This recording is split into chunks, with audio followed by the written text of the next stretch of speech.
Suite à la dernière vidéo dans laquelle nous avons abordé ensemble les 10 grands points qui rendent le Galaxy S24 Ultra meilleur que l'iPhone 15 Pro Max. Une vidéo que vous avez vraiment beaucoup appréciée et je vous remercie. Aujourd'hui, nous venons pour la partie 2. Une partie 2 dans laquelle nous allons aborder également les points qui rendent l'iPhone 15 Pro Max meilleur que le Galaxy S24 Ultra. J'ai pu au total déceler 7 grands points. Allons les découvrir ensemble. Apple atteste avoir utilisé du titane de qualité aérospatiale dans la confection de son iPhone 15 Pro Max, donc du titane de grade 5.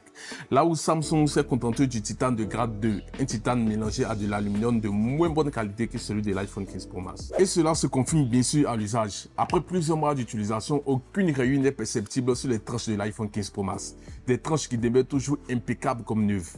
Tandis que sur le Galaxy S24 Ultra, on arrive déjà à apercevoir des marques de détérioration. Et ce, malgré que j'ai acquis le Galaxy S24 Ultra 2 mois après l'iPhone 15 Pro Max. Rassurez-vous, ce n'est toutefois rien de bien alarmant. Mais en regardant de plus près sur les tranches du téléphone, on arrive à déceler des rayures qui ont été principalement causées par des infiltrations de poussière lorsque j'utilisais mes anciennes coques traditionnelles. Samsung a voulu suivre Apple dans cette course au titane pour des smartphones toujours plus premium, mais n'a pas voulu payer le prix fort qui va avec. Et ça, c'est vraiment décevant pour nous fans de cette marque. S'il y a quelque chose qui me plaît le plus chez Apple et qui fait certainement leur succès, c'est la philosophie de ne pas lésiner sur la qualité de fabrication de leurs produits, quitte à sortir des produits plus chers, mais de meilleure qualité.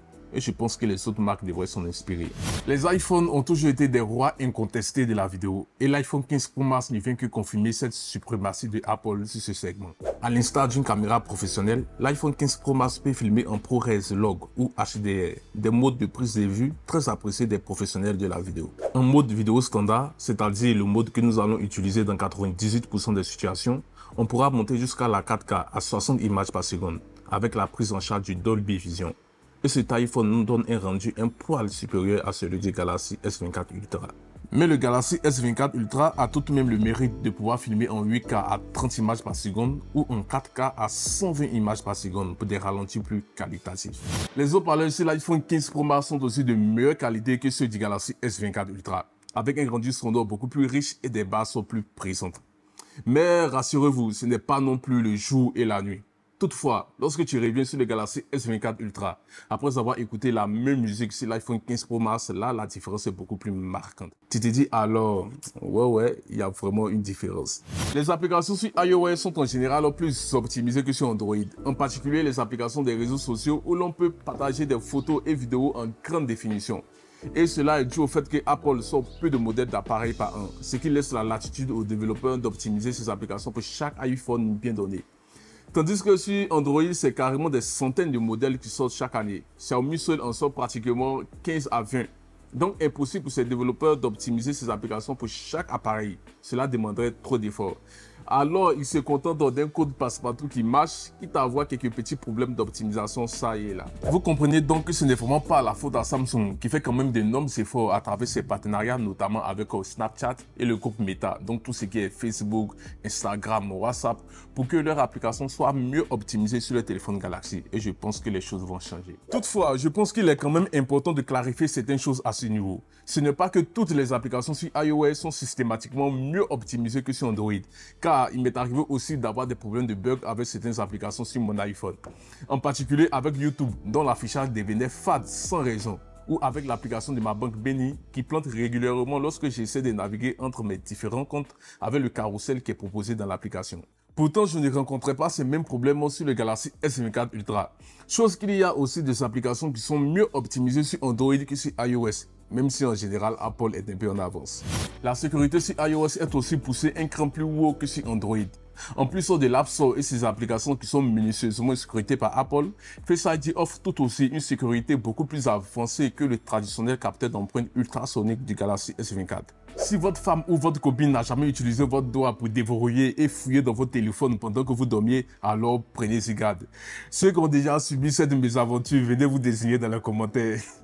À cause de cet incident, je connais certains même qui ont carrément mis une croix sur le capteur d'empreinte et préfèrent utiliser en lieu et place un code alphanumérique kilométrique long comme un paragraphe et c'est vraiment triste.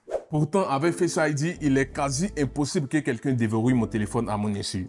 Si moi je prends le téléphone et que je n'y prête pas attention ou que j'ai les yeux fermés, le téléphone se déverrouille tout simplement par mesure de sécurité. Et ça, c'est pour moi un très gros argument que l'iPhone 15 Pro Max a face au Galaxy S24 Ultra. Sur le Galaxy S24 Ultra, on peut aussi activer la reconnaissance faciale, mais c'est une reconnaissance faciale en 2 dimensions qui utilise la caméra frontale pour scanner notre visage. Donc c'est moins sécurisé que Face ID de Apple.